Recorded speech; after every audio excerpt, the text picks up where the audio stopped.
Buongiorno a tutti, oggi siamo qua con Sara Vivacqua per un approfondimento e un aggiornamento sulla situazione di Julian Assange. Sara è un esperto legale italo-brasiliano emigrato in Gran Bretagna, è un membro fondatore dell'associazione Lawyers for Assange, è una militante del Workers' Party of Great Britain ed è anche una giornalista della testata brasiliana Diário do Centro do Mundo. Comunisti sappiamo che la verità è sempre rivoluzionaria, come diceva Antonio Gramsci. Infatti, per rovesciare il sistema capitalista imperialista bisogna prima battere il muro di bugie che lo legittima e protegge. Questo, come comunisti, ci battiamo per la liberazione di Assange, il giornalista che attraverso la pubblicazione di documenti ufficiali ha rivelato alcuni dei crimini dell'imperialismo occidentale, interessi che muovono le loro politiche. Questo è imprigionato a Londra e rischia l'estradizione negli Stati Uniti. La faccia della retorica occidentale, diritto umanista e sulla libertà di espressione. Adesso partiamo con l'intervista e le domande a Sara. Hello, Sara, welcome. Ciao Marco, è un piacere essere qui con il Partito Comunista Italiano per parlare di questo tema così importante che è la libertà di Assange. Grazie per ricevermi. Se vuoi possiamo allora parlare in italiano. No. No. Era un ottimo italiano, brava e complimenti. Allora Sara, first question is about the association you founded.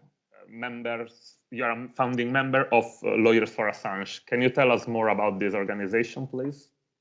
Yes, so Lawyers for Assange, it's an independent group of legal professionals in the academics or in the practice that are observing the case of Julian Assange. So the idea started because Julian Assange case is iconic for what we call lawfare. It's the persecution, not prosecution, but the persecution of an enemy through the wars of the law. So we know very well that the same way you have money laundering, that you introduce illegal money to a legal system, you can also introduce political decisions into the law system to launder them and make it sound legal. So it's for us legal professionals, it's absolutely outrageous how the rule of law, how human rights, and how our guarantees in the world is being torn apart by the case of Julian Assange.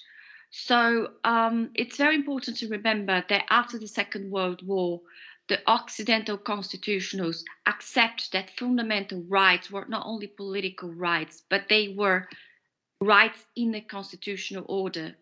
What the Assange case does is to ignore full on the constitutional order, they marginalize the international treaties to prosecute a man who revealed crimes against humanity, crimes of the imperialism, as you said before, and has shed a light in what we heard being the deep state. We always heard of the deep state. We never knew who were the deep state. And Assange gives a name and gives an address and gives company numbers. Who is the deep state? He ripped off the mask of the deep state to show us the real truth. And in Assange's own words, he says that all theories, all solutions can be obsolete if you don't know the real truth. So Assange is a truth teller, and what the legal system has been being manipulated to persecute Assange. So we stand up against this. You can go to our website, Lawyers for Assange. It's also in Italian. We have addressed a letter, an open letter from worldwide legal community. And we decided that we also, since this was a political prosecution, we also wanted political members of political community to express they are outraged to Assange prosecution. So we have Lula, Dilma, Mujica, we have around 12 former presidents signing this letter, along with parliamentarians worldwide and former ministers. Yes, so that's basically Lawyers for Assange, and anyone who is a lawyer from the legal profession wants to sign, they're happy to join us. Thank you very much, Sara, for all this information.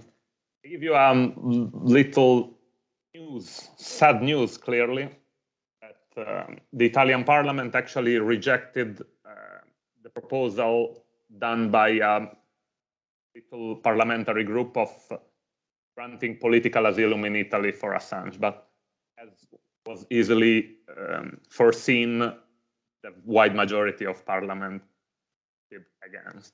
So your introduction. The most important thing is to fight and measure no costs to free Assange. We're gonna defeat. There will be many battles, and we will be defeated. The fight for Assange is a very, very hard one. It's one full of obstacles because we are fighting against the main imperialists of the world: US, UK, Australia, Sweden. So we are fighting against and the CIA. Nevertheless, the Assange prosecution was orchestrated by the CIA from the beginning to the end.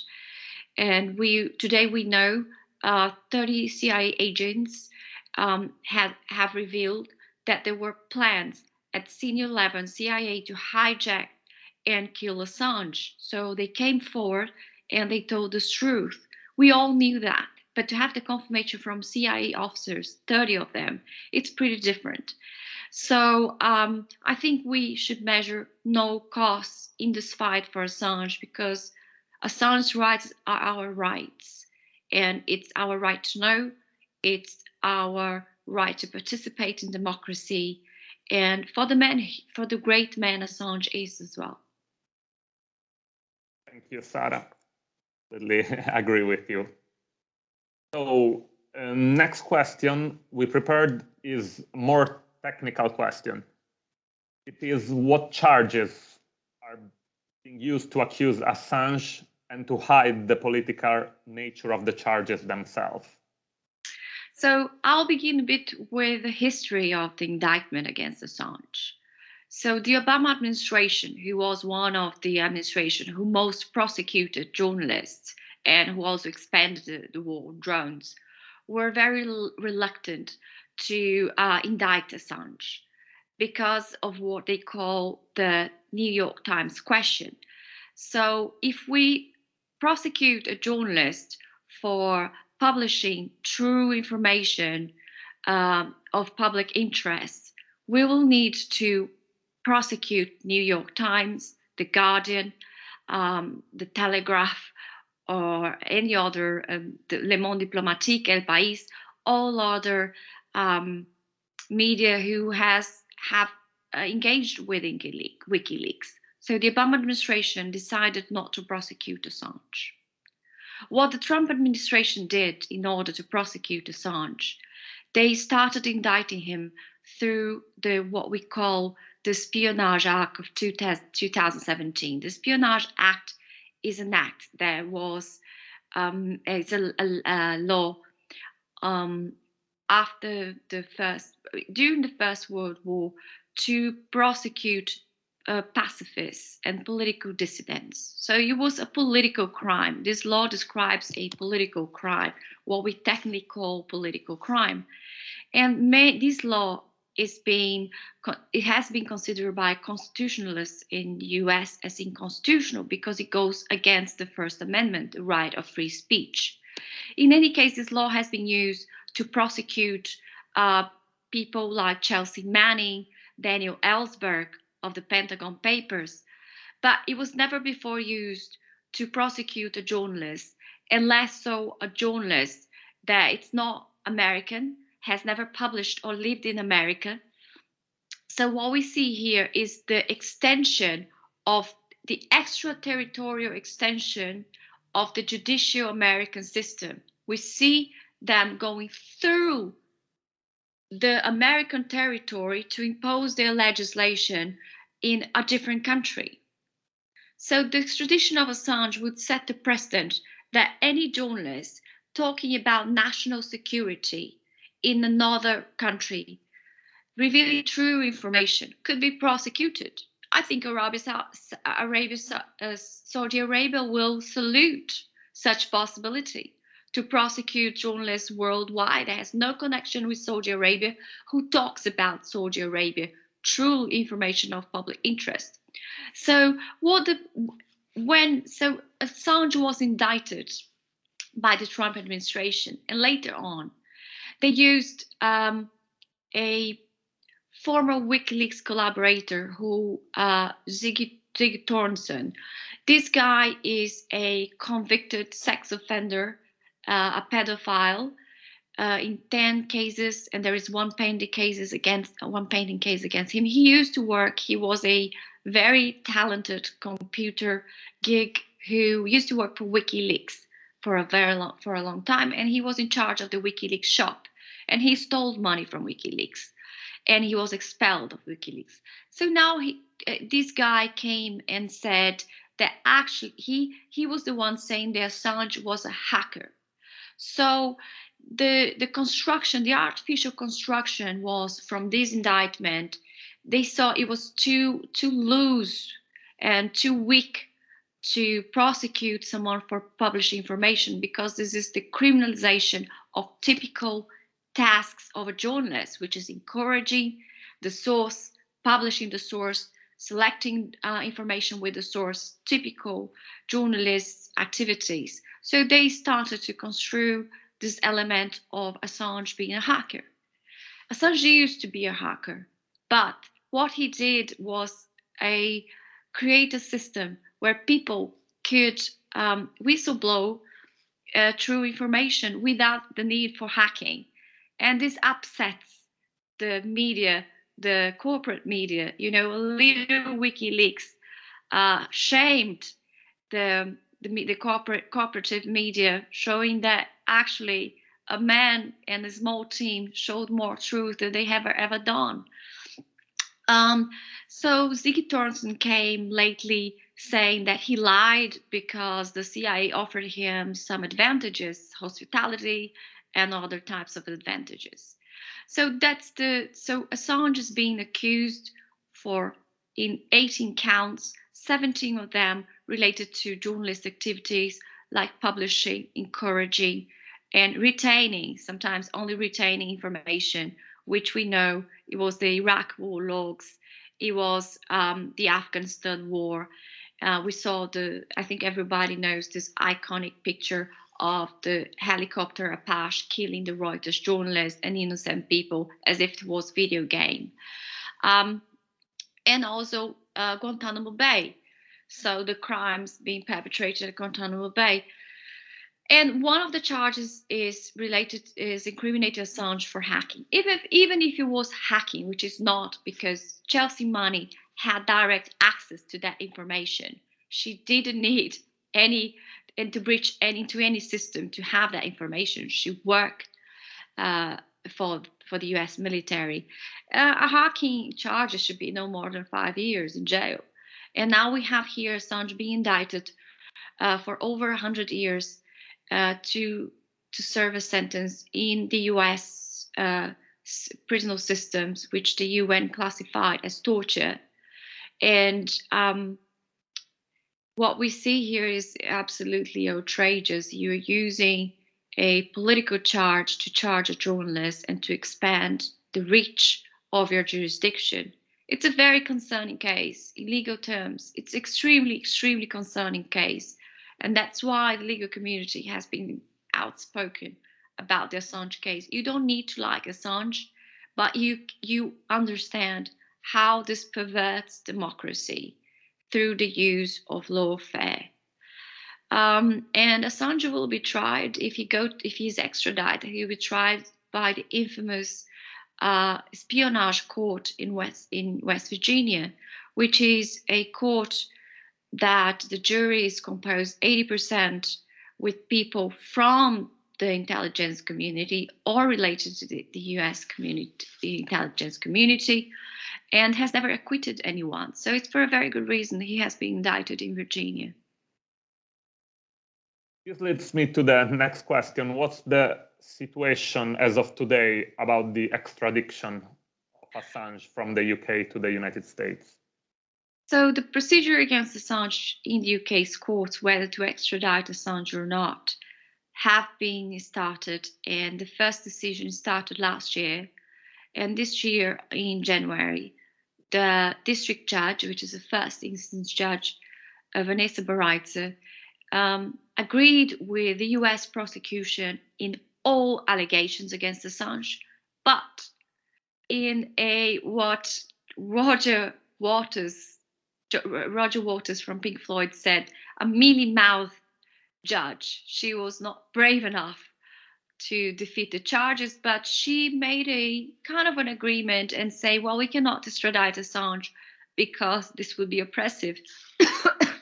You will be oppressive to extradite him because of his pre-existing mental health condition. Assange belongs to the autism spectrum, and because of his mental state. So there's a high risk of suicide, and therefore we deny the extradition. We deny the requests of the US for extradition.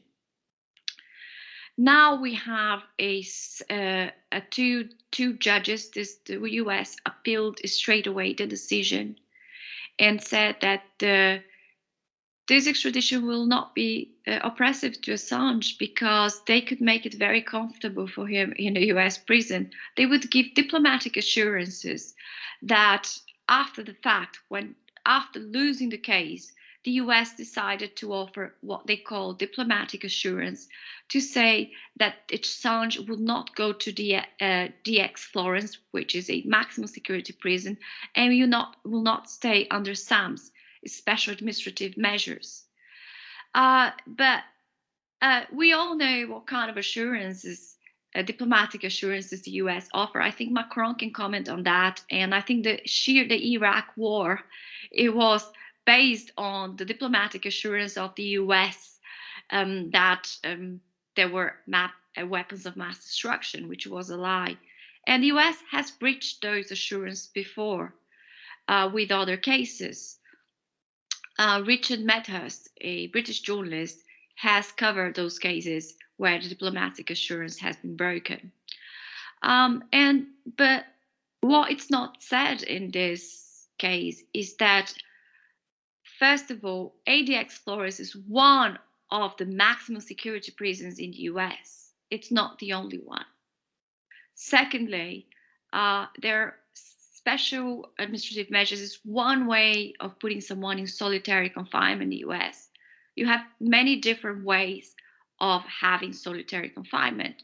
We know that the US has held a man for 43 years in solitary, absolutely incommunicado, in solitary confinement, which the Amnesty International recently managed to get out of jail. And they also say that Assange, they will give the assurance that Assange could serve his sentence in Australia, which is actually just a formal argument, because until Assange, first of all, Australia would need to accept Assange, but Australia has been part of this very prosecution on Assange's case. And even if Australia accepts this petition for him to serve his sentence in Australia, we are talking about a 15 years legal battle ahead. So the judge accepted and allowed this extradition for Assange. But let's put into context the conflicts of interest of this judge. So this judge is friends of one of the British foreign ministers, who were the guy who orchestrated the kidnap of Assange out of the embassy. He celebrated, he watched it online live from from his department, and celebrated with drinks afterwards. he was also the guy who later on took a flight and went to give Lenny Moreno the prize for releasing it, for allowing Assange taking out his citizenship. So this guy was the guy who articulated with Lenny Moreno to jail Assange in the UK, to take him out of the embassy. This judge is a 40 years intimate friend with this former minister. So we see here a huge conflict of interest. And in the case of Assange, everything is so dystopic that people have difficulty to understand, and rightly so, because it's the picture perfect of a completely dystopic world. Thank you, Sara. Yes, unfortunately, in capitalist and imperialist countries, the flow and the disbalance, the imbalance of powers between a few rich and powerful minority and the vast majority is so big that they can literally ignore their own laws. They can use them from pleasure and interest. This case is one of the clearest examples of the last years, where we can see laws being ignored, being changed, being interpreted in a way which goes in the interest of few powerful. And what is now what are the health conditions of Julian Assange now? So Julian Assange, the 28th of October, or the 27th of October to be more precise, the day that his judgment, the appeal was going on, he asked the prison guards to leave the cell which he was watching the judgment. By the way, this judgment had, this trial had no public at all. In 10 minutes, the judge didn't show up, the main judge didn't show up, and asked the assistant judge to read the sentence in 7 minutes. And no parties were present. Assange was watching via video link. And Assange on this day fell ill and had a stroke. Assange has been prosecuted for the past 11 years. And the most brutal ways, the man who was most spied upon. We know this through UCL Global, which was spying on him and live streaming for the CIA what was going on in the embassy. This is now subject to a trial in Spain. David Morales was engaging with the US, what he called the US friends, spying on Assange, the embassy. They put hidden cameras, hidden microphones in the women's toilet, and they were basically informing everything that was going on in the embassy.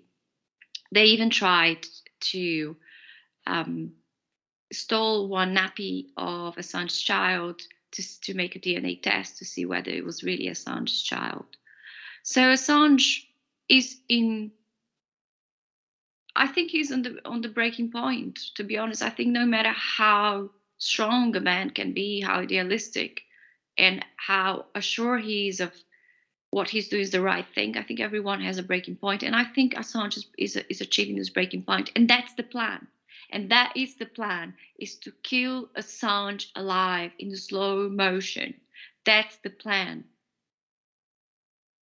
And I think they are succeeding, and Assange's health is very debilitated. He hasn't had his winter clothes in jail, in Belmarsh prison. So there's COVID lurking around.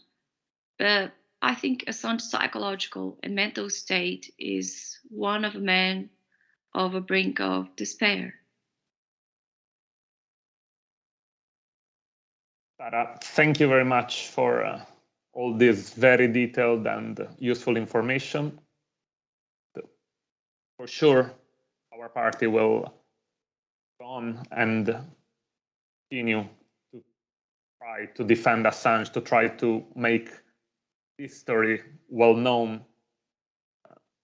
Because this man, as you mentioned before, very important, and work was very important. We hope he will continue work in the future, because knowing the truth is only a right, but it's fundamental struggle against capitalism, imperialism. So it's a bit a battle of body at the moment. And we are not that naive to think that imperialism will let us win. We are not that naive in thinking that it will be an easy struggle, but do definitely the best we can. Thank you again, and see you soon. Ciao.